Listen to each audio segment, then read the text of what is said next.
Welcome back to the Mitch Churi Chat Show. I'm Mitch Churi. This is my chat show, and my guest today is one of the biggest comedians in the United States, one of the fastest growing comics in the world. He has millions upon millions of views on his TikToks and his Reels. His crowd work is next to none. You will have seen it on your For You page. He's been on Comedy Central, he's been on Netflix, he's been on The Late Show with Stephen Colbert, and now he's on the Mitch Churi Chat Show ahead of his next Australian tour dates. It is the one and only Gianmarco Soresi.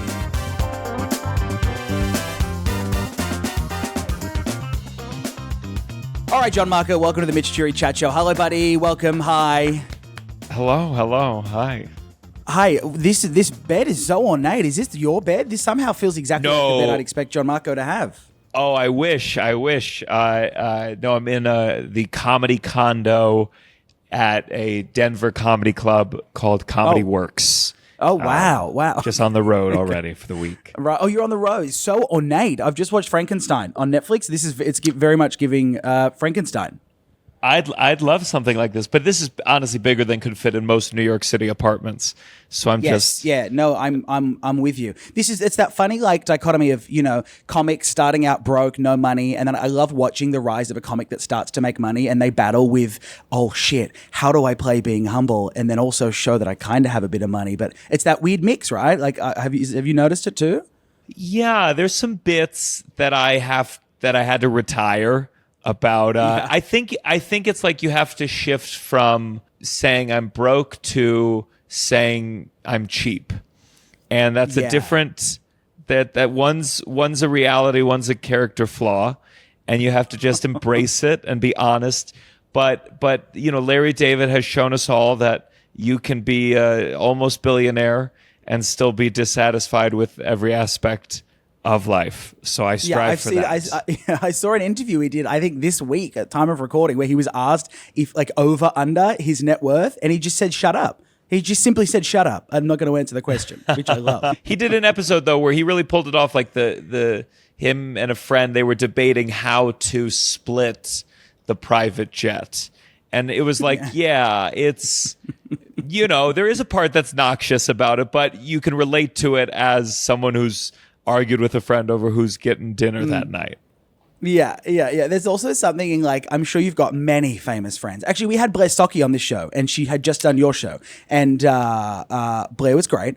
And we were talking about how she went to dinner with an unnamed celebrity and had that awkward dance of, well, I know how much money you have, so like this should be on you. But then it's also a human who you want to be very courteous and respectful of. So do you send them $50 for dinner or do you go, like it's a hard conversation to have? Yeah, I mean, I think it just depends. Like where I went to dinner with someone that could have been the someone Blair's talking about. It's a mutual famous person we know, and when he or she picked the place for dinner, I was like, okay, this is on them. There's no way they could think that I'm swinging this.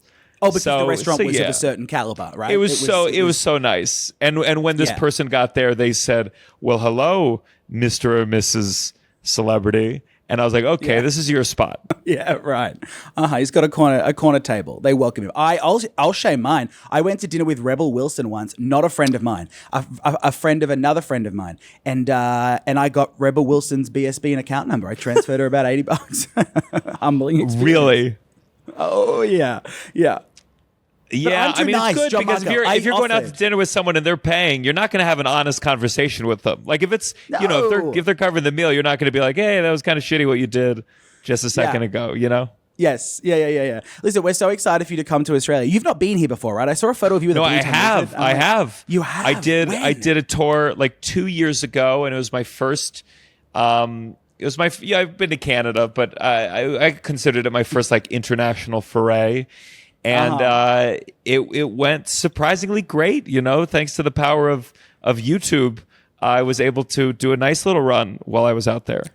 Crazy, right? I mean, that's how I know you. Like, I loved your YouTube special. I've been a fan for so long. And then we got the tour notification, and it was simple. Like, we have to have you on the show. So thank you for doing this. This really is Thank you for having me. No problem. For me. So you like the culture? Australia is very relaxed. We're very chill. We don't really give a shit about much. Yeah,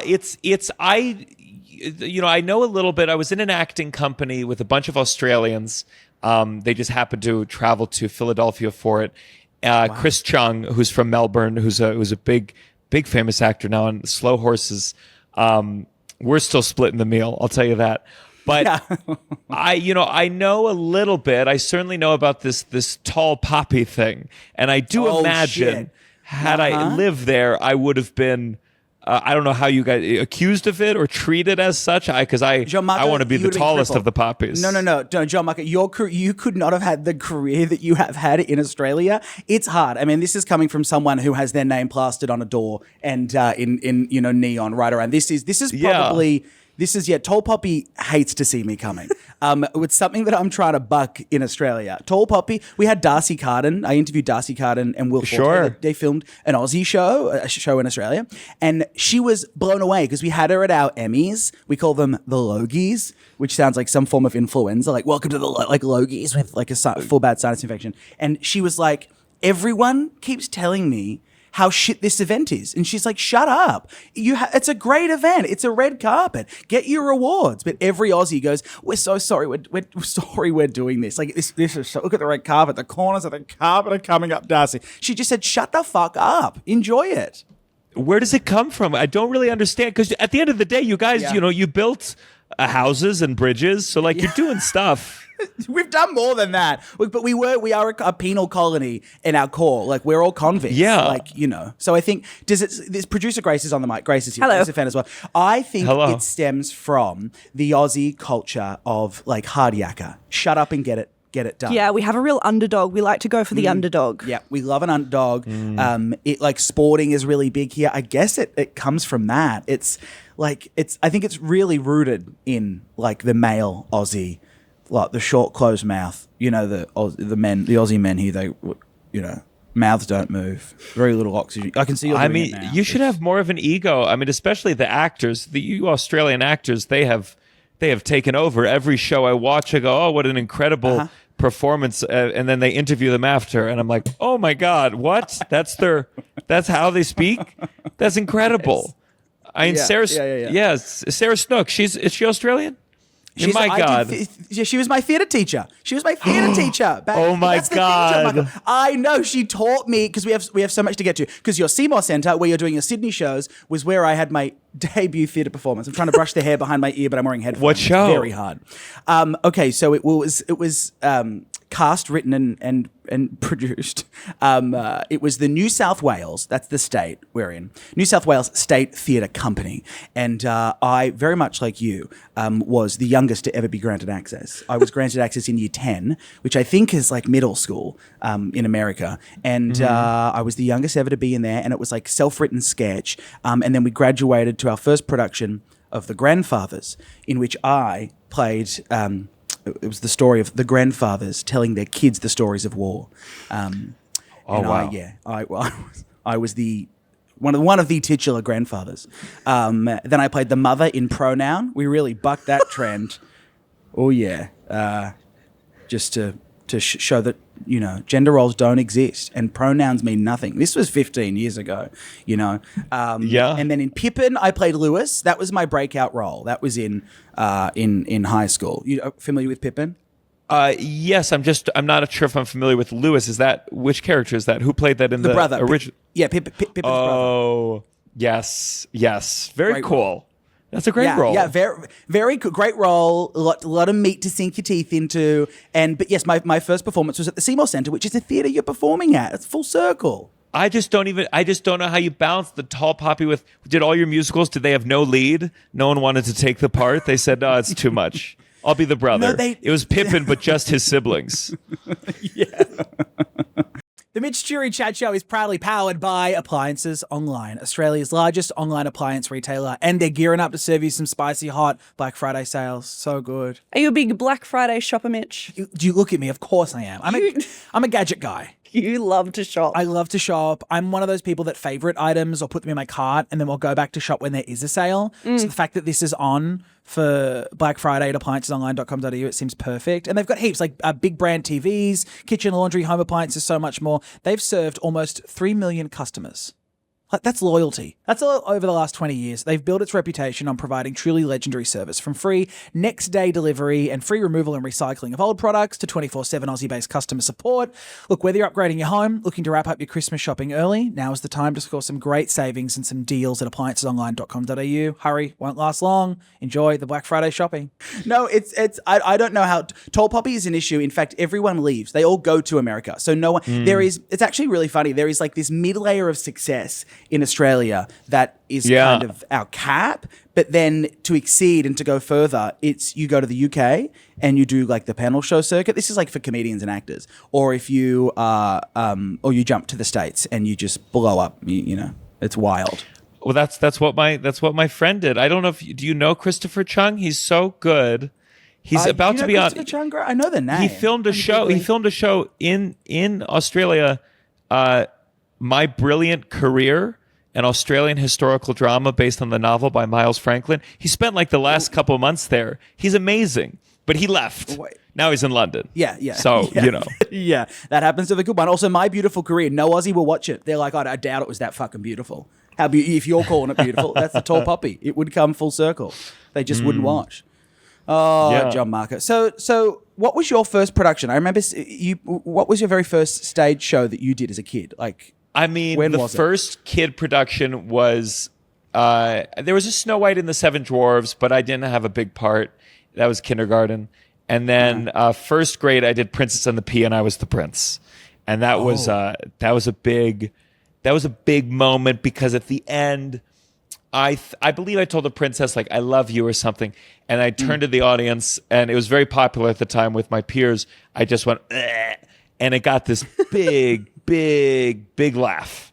And I think I was pretty hooked from there. I wanted to be a theater person from that age. 100%. Wow. Did you have a teacher that pushed you in that direction? Was it your parents who were pushing you in that direction? Because you need like an instigating push. I just think it was like the only other option was sports, and I was so bad. So I was pushed by my inability at all athletics. And no one else was doing theater when I was in middle school. No one loved it like I did. So it was the only place I felt there's something about me. I feel like in order to activate as a human being, I need to be the center of attention. Like, then I feel like a fully fledged human being. And without that, I'm like, I wither. I'm the same as you. Like, it's actually sick. Are you in? Yeah, I know. I see your name on the door. Yeah, I know. I could tell. It's bad, man. Are you genuinely in therapy for it? Like, are you trying to scratch the scab away? Oh no! I mean, I was in therapy. I do couples counseling now. I'll probably be in and out, but I don't know. I'm not scratching it away. It just is. When I was a little kid, like, it's easy to be like, well, is this because your parents didn't show you enough attention? And that's probably part of it.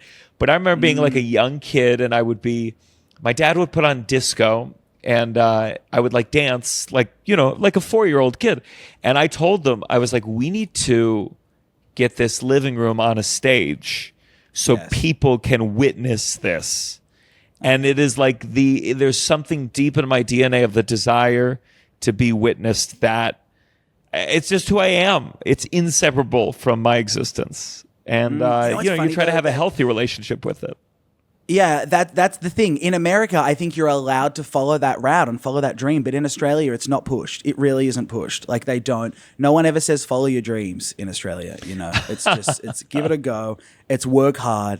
It's have a crack. It's always have a crack, and if you fail, it's fine. Like, it's so, also in Australia, which I think is so different to America, and maybe it's tied, our politicians, we do not have the political scene that you have. Like, we're very much set and good. I think Australia, you guys you're doing great. Your food's better. You got these long vacations. It was always like, I worked at a comedy club that had a lot of tourists, and you'd have your go-to jokes, and it would be like, oh, you're Australian, how long you're on vacation? And they'd go, 20 years. And you'd go, oh, 20 years, that's not a vacation, you're homeless. And that was like the easy, like, but you guys have such a healthier lifestyle. It's so much better than America. I don't know if I could get the attention I crave there, but overall, like, as a culture, it's so much better.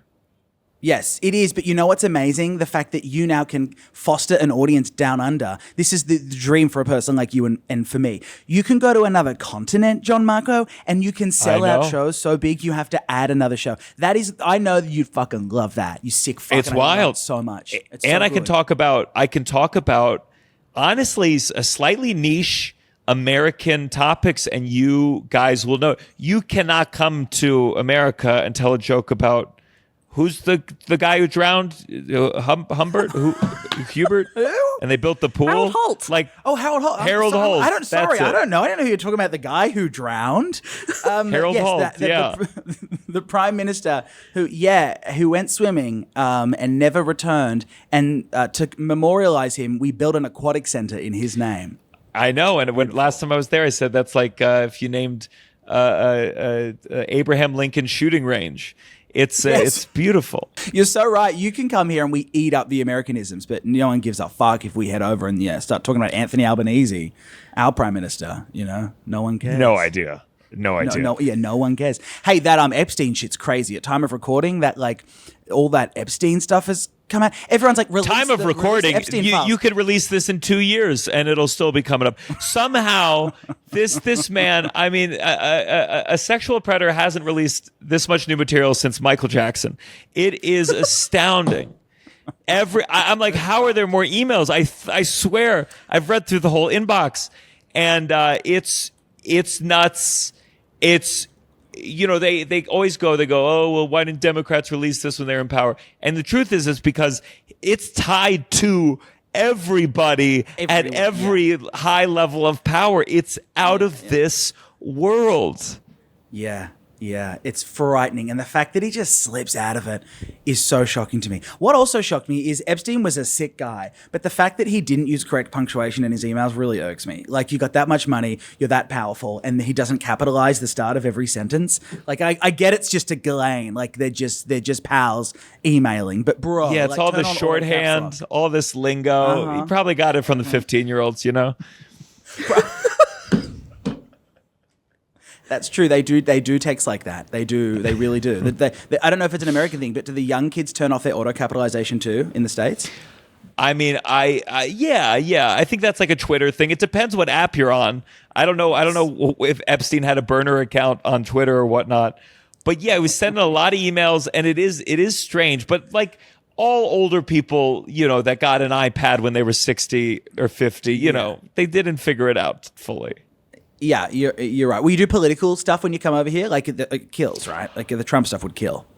Yeah, for sure. I mean, it's always like, because of the algorithm and the way that like fan bases are cultivated, my fan base is very liberal, left-leaning by American terms. And then it's like, okay, well, I don't want to go there and pander. So now how do I, with that new reality, walk the line of my audience now? Because if I just go and I make fun of Trump in a way that a conservative audience would be like, ooh, or get upset, like, that's no fun as a comedian to just go there. So yeah, there will be political stuff, but I always find that, like, sometimes people like a comedian because they like their moral stance, which is fine.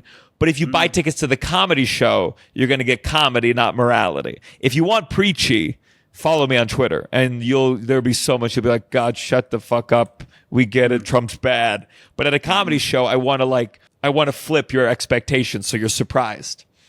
Yes. But yes, lots of political stuff. Who knows what will be happening by then? Yeah, you're so right. There's so much material. I saw that you put a clip up this morning. I don't know if it was old or if it was fresh. I mean, you are at a comedy club now. The pedophile bit, which was so funny. Yeah. No, it was honestly the first joke I had many, when first time I was on Comedy Central, I think this was maybe 2021. God, Jesus. And it was an R. Kelly joke. It was about that. People were saying R. Kelly was a pedophile. And that was the first joke that like went viral. And I, just about the difference between pedophile, hebophile, and ephebophile. And people don't make the distinctions because it's hard to explain the difference without sounding like a pedophile. And then I brought it back for Chris D'Elia. I brought it back for Matt Gaetz. I brought it back for someone else. And then Trump. It really is. It really is an evergreen joke. It turns out that who would have thought that pedophile gear could just be, you could slot it in, one size fits all. Luckily, I've gone viral for other things since then, because there was a couple years there where I would get recognized, but people didn't know my name yet. So like the Uber driver would be like, "Oh my God, you're the pedophile guy." And I'd be like, "Oh, thank you. You can just say pedophile. Yeah. Pedophile guy is my uncle." Yeah. Your rise to fame needs to be studied. Like, good on you. I follow you, have for a while, and I see the press cycle you go on. Like, you're doing local news, man. You're getting out there. Yeah, it's like, I mean, God, you try to do as much as you can while writing jokes. But yeah, I did like the morning news run, and then luckily you start selling out enough comedy clubs. You're like, okay, maybe I don't need to wake up at 6 after the 2-show day. But it's also tough because you got to top yourself, I have to go to a place. If I'm doing morning news, my goal is like to do something that isn't it could get me kicked off the news. I'm not going there to take a shit on the desk, but it's like you do want to do something where you risk them not being thrilled about it or being like, what was that? And sometimes I have an idea for it, and other times you're like, God, I got nothing to do. I got nothing to say quite yet. But I did my time for sure. I admire the hustle, man. So this show we've been on for about how many months now? 3 months? 3 months? 3-4 months. 3 months. Oh. And it's so funny because I did exactly the same as you. So in Australia, there's no late night culture. Like they just don't exist. We don't have late night shows. And I'm such a fan of the format. I love it. So I mean, it's going on the way out over here. I mean, Well, I know. Well, it really is, right? It is dying. Yeah, someone's got their foot on its neck. But we hustled hard to get any amount of press for this comedy talk show. I did a piece in Body and Soul magazine where I spoke about my body and my soul, and the drop quote was something about weight loss. It had nothing to do with the fucking show, but I admire your hustle so hard. I relate to it so hard. You've just got to be seen. There's someone out there. There is a Lululemon staff worker. You also did 2 cooking shows. Well, no. I did 1 episode, and I was so funny that they said, "Can you do a second episode?" And they didn't have wardrobe that would fit me, so I turned my shirt inside out to do a second episode of The Cooker. Good for you. Good for you. Yeah. A Current Affair reached out. I didn't tell you about this, Simon. A Current Affair reached out. That's awesome. To promote huge. the show. A Current Affair is like our Dateline. I'm Gianmarco. Oh. They reached out this week, and it was just a Current Affair, Mitch Churi, and my fucking stomach sunk. I thought, like, what have they got on me? And they want to do a story on the show, which is lovely, but it's like very Gianmarco. Sure. That's a bad sign that they reach out and you're like, oh no, they found the body. Well, no, it was more so they do stories on like tax fraud and like people hitting dogs with their cars and like things you don't realize you do them. They turn up to your house at 6 a.m. So it was just. Oh my God, that's very scary. Yeah. That's where we're at, and that's the show you're on. That's like I get a call from To Catch a Predator, and they're like, "No, we just love the R. Kelly joke. We just wanted you to talk about." Yeah. So you come into Australia, so exciting. New Zealand too, that'll be fun. The tour will be great, man. Like you've done an extra. I've got the dates here, but you're doing Canberra, Sydney, Perth, Melbourne, Brisbane. You're also doing New Zealand. So you've added a bunch of extra shows. So demand's been crazy. That's so good. Yeah, I mean, listen, it was, and before that, I'm going to Asia for the first time, and honestly, it'll be like, I mean, Australia will feel like home compared to, going to Singapore for the first time, where I have to submit a transcript, and I can't talk about drugs, and I can talk about religion, but not in certain ways, and so coming to Australia, I'm going to feel like I'm taking the weights off, and I'm really gonna just do my thing. So it'll be really nice to be there. You're really going to set loose. Back to the late night thing. I wanted to ask you because I saw you in a shirt. You were wearing a Rosie shirt, a Rosie O'Donnell shirt? I got it at a vintage store, a random find, a Rosie O'Donnell shirt. I always liked her show. She had a lot of musical theater performances on it, so I always thought it was very cool.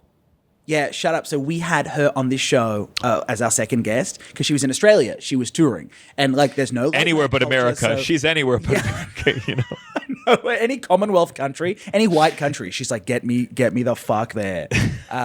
She loved Australia. Her show was actually really funny, Grace. Like, genuinely, it was great. Had a bunch of new material too, which was really good. Oh, cool. But we interviewed her at the Sydney Opera House, landmark, right, and like musical theatre landmark. Yeah. And Rent was playing.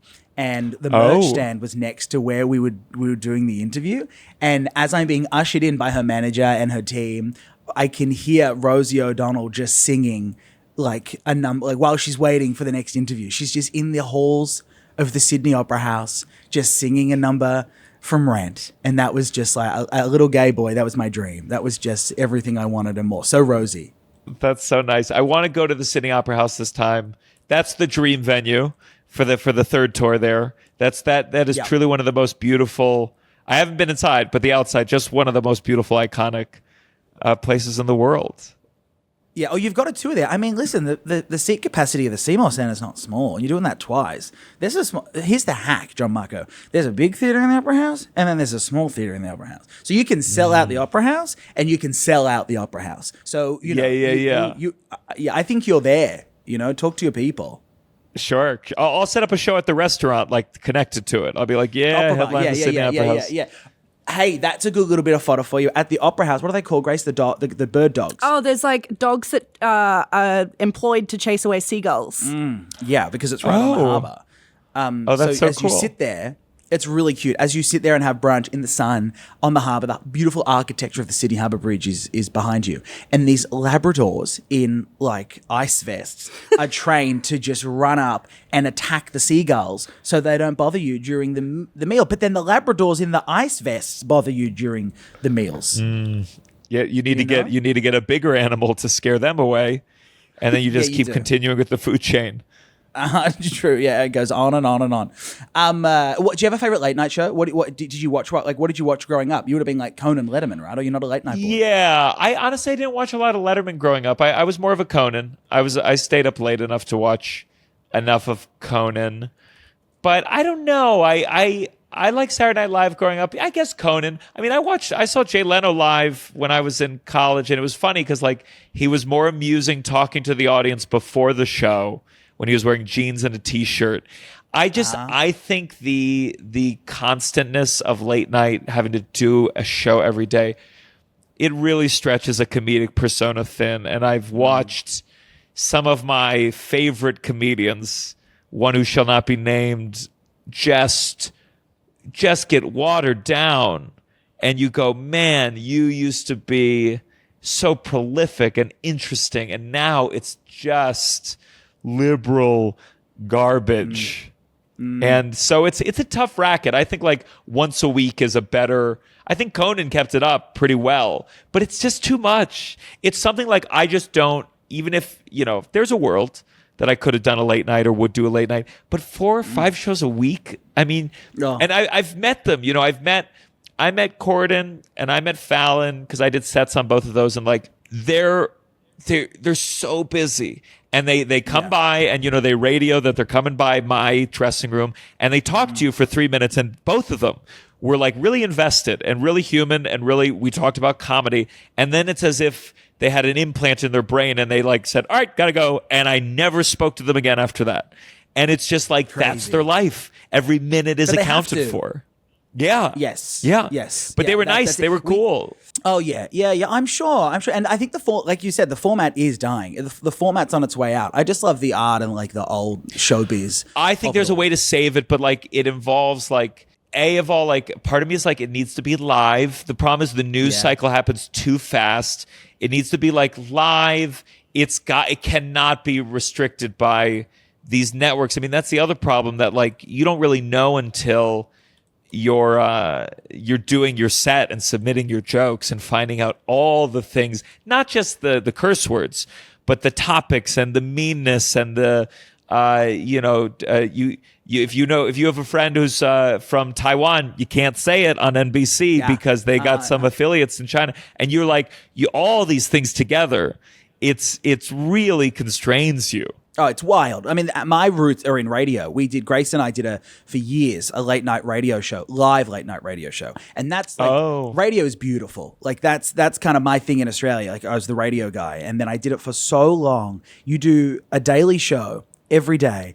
And I think Andy Richter said this, and I've stolen his quote, but like when he was on Conan, he's like, it's like you're driving a train, you're conducting a train, you're putting the coal in, but you're also putting the tracks down at the same time. So there's just no time to stop. It really eats you alive. It consumes you.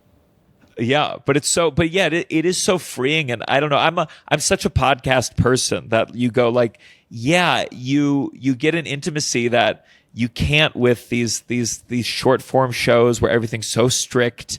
And they have to put up this brand, They have to put up this brand because right after they finish filming, they got to shoot a Target ad that's associated with the thing. It's an their advertising own fault. spin-off show on NBC. Like Fallon's doing a Shark Tank Light now all of a sudden. What is that? Contract. A contract and just the money's so good. And you're like, well, Trump's going to cancel this show any day now. Better make all the money I can for when we have to leave. Shit, man. Well, I love that we've been able to have you on. We haven't done the culture card. Did you get briefed on the culture card element of this show? Oh, they mentioned it, but do I say something? Yeah. What do I say? Do I say something? Speak? Sorry. Yeah. It's the radio. No. Really fill the silence. No. You're great. We're working on it. No, that's our job. Yeah. I get that note on my podcast too. They go, you keep interrupting. I'm like, if I didn't fucking interrupt them, there'd be so much goddamn dead air. Like, you thank God I'm interrupting some of these guests. Let me tell you, guests need to be interrupted. Title of the fucking episode. They don't know. They're untrained monkeys. Gianmarco, we get it. We know. That moment of silence kills me. You should see me at a memorial service on Anzac Day here in Australia. We do a minute silence. I'm like, someone fucking speak, Play the bugle. Fill it with something if we're not speaking. Yeah. All right. Sorry. Yes, the culture card is a moment in culture, something that you want to bring to us. It's essentially what you do on your show. I saw that really funny. Who was the guest that you had on when he was taking the piss about you stealing the Lost Culturistas? Stavros, a great comedian. Stavros. Yeah. I stole. The Lost Culturalistas came up with the idea of complaining about a thing. There's 1,000 versions of this. We all title it. We all package it. I guess. Yeah. Mine right now, it's got to do with AI. I've just been thinking a lot about these. No one's kind of dealing with AI on the internet, and I think we just have to start cultivating a culture of really complaining about AI, talking to people that use AI and being like, this is, and some of this I did an episode with a journalist from The Atlantic who studies AI, but we were talking about when someone tells you they wrote something with listen, people are going to use this for things. I'm not out here to shame my girlfriend's mom because she used AI to generate an image of what she'd look like if she was the Pope, whatever. I'm going to leave that one alone. But if my dad sends me a letter and I find out he used AI to generate it, I'm going to be like, I'm not reading it. That's not you. If people are using it creatively, I'm going to go, I don't need to see that. If there's a social media app out there where they say the rule is no AI, we need to support that because it's only going to get harder to detect.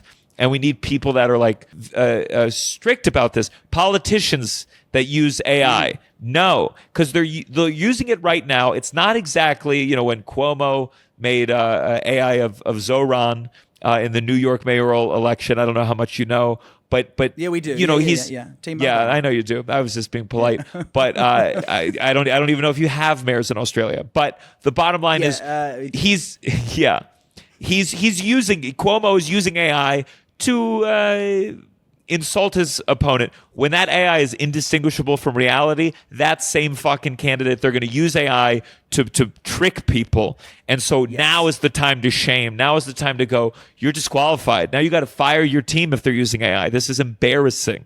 And if we don't start creating a culture of shame around AI now, it's going to be harder and harder to rein in as it becomes indistinguishable from reality.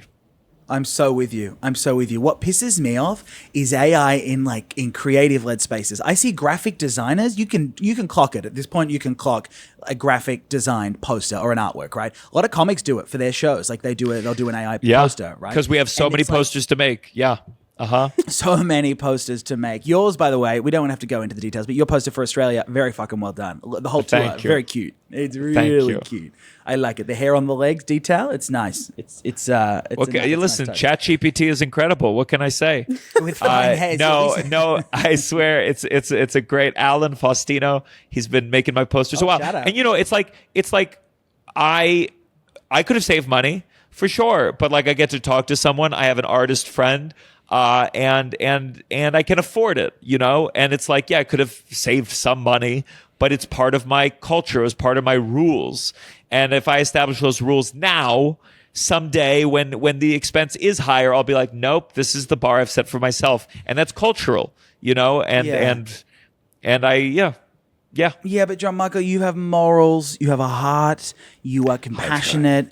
Donald Trump out there tweeting or Xing or whatever, truthing that AI video of him flying a fighter jet, dumping shit on people. Like, he's not going to care about the ethics of AI. Like, that's what scares me. That's genuinely frightening that the president. No, he's Trump is pro AI because when they finally leak the Epstein videos, he can just claim it's all fake. He is hoping that AI becomes indistinguishable from reality immediately because it can only get worse from here. Yes, yeah, it really can. Listen, you might end up staying in Australia at this rate. You might. It's not impossible. I know. Ooh, pull a full Rosie. Yeah, my girlfriend has British citizenship because her mom was born in Britain, and I got if it doesn't work out with her, I know some people in Australia I could marry. Who knows? We'll see. We can set you up. It's a lot of men. The men do love you, Gianmarco. It's what are you, a straggot? I love that. Yes, that's what I was called by some people, and I now and then I posted a picture of me doing the Ariana Grande pose on like a chair or a stool. So good. And someone commented, they said, "Suck a dick or cut this shit out," and listen, it made me nervous. I don't want to piss off the gay community because I deal with a lot of flight attendants, but I think I swear that it's just that this is the way I move, and this is the way I sit, and this is the way I talk. I believe, and it's weird. I was being told by all the straight guys, hey, you're way too feminine, and now sometimes a gay guy on internet going like, you're way too feminine. I'm like, God, I cannot find my place in this world. What is that true? Is that really true? Not all of them. It's not a monolith, as I'm sure you know. So there's some that like Andrew Lloyd Webber. There's some that hate him. There's all sorts of different gay guys out there, and there's just there's a handful keeping an eye on me, but that's fine. What are you going to do? You can't win everybody. What did you? One of the top comments on one of your stand-up reels is, "I'm gay ethnically, but not sexually," which is very you. I feel like that is who you are. Listen, as long as other people are saying it, then I can just nod and go, that just claim I'm it. culturally gay, wait, whatever you want to say. Hold on. Have you ever been with a man ever? Like, you've had to have tried it, right? Given what you're made of. Well, like I say it in the special. There was a musical theater camp where a guy tried with me, and listen, to be fair, I was quite drunk, so I don't, maybe my body wasn't responding for other reasons. But listen, I've been to Fire Island, I think. And my girlfriend has said that we're monogamous, but she said other men. It's there. Should I choose?